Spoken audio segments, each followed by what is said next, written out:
It is 9 o'clock on a June morning in Long Beach, California. On the practice firing range of the Long Beach Police Department, a SWAT team is training.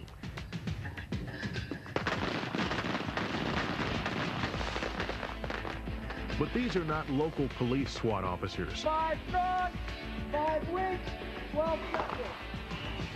They are all FBI special agents. One of 9 enhanced SWAT teams that the FBI keeps ready throughout the nation. While local police or sheriff's department SWAT teams handle cases within their communities, FBI units are always available for backup.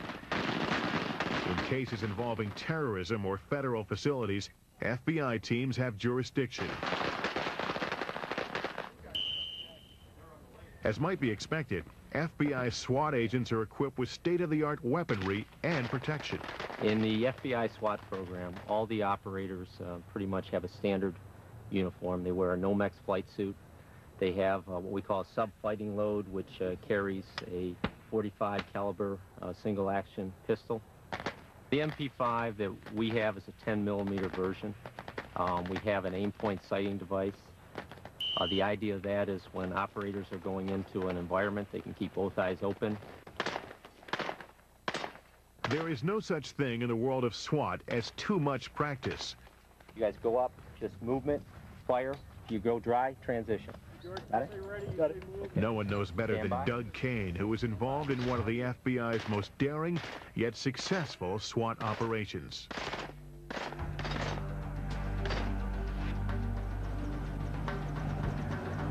It is the morning of August 21st, 1991. A group of 121 inmates stages a riot at Alabama's Talladega prison. They hold 11 prison employees hostage. It is the day before many of the inmates are scheduled to be deported to Cuba. As Talladega is a federal prison, the FBI's most prestigious SWAT team, the 50-man hostage rescue unit, is dispatched to the scene.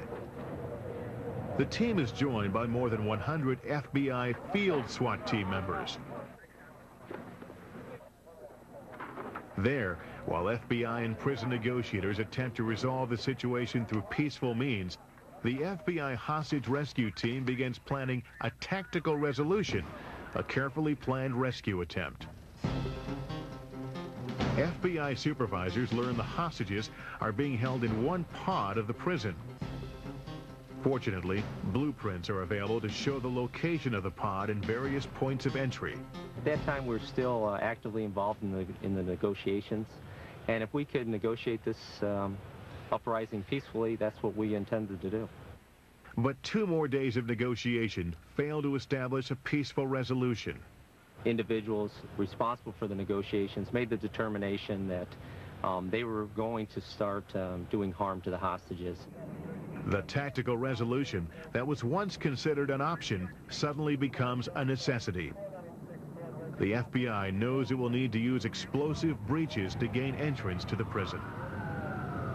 So the breachers immediately began practicing and rehearsing, trying to determine exactly what type of charge would be necessary to penetrate, how would we deploy the teams inside, and how would we quickly get to the hostages and rescue them from any further harm.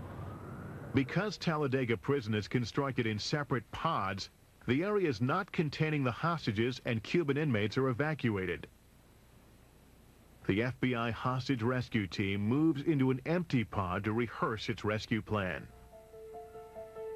There were 3 access points, and the way the plan was initially prepared, we figured that these 2 doors would be breached first, and then we would get in through the middle door and get to the hostages in a fairly timely manner. After receiving approval from the U.S. Attorney General, the FBI team goes into action. Our negotiations had kind of set it up that they would be recontacted in the future, and the hostage takers felt pretty confident that, you know, they could get some sleep now without any interruption. Shortly before 4 a.m. on August 31st, more than 150 FBI SWAT team members make their move. An FBI cameraman records the action.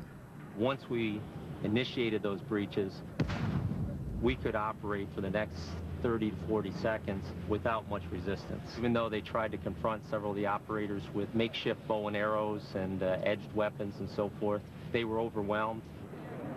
Within 3 minutes, we had put over 100 SWAT team members inside the prison, secured all the inmates back into cells, and evacuated the hostages. During the SWAT rescue, not a single shot is fired, and no one is injured. All 11 hostages emerge unharmed. The Cuban inmates who started the uprising are deported the following day.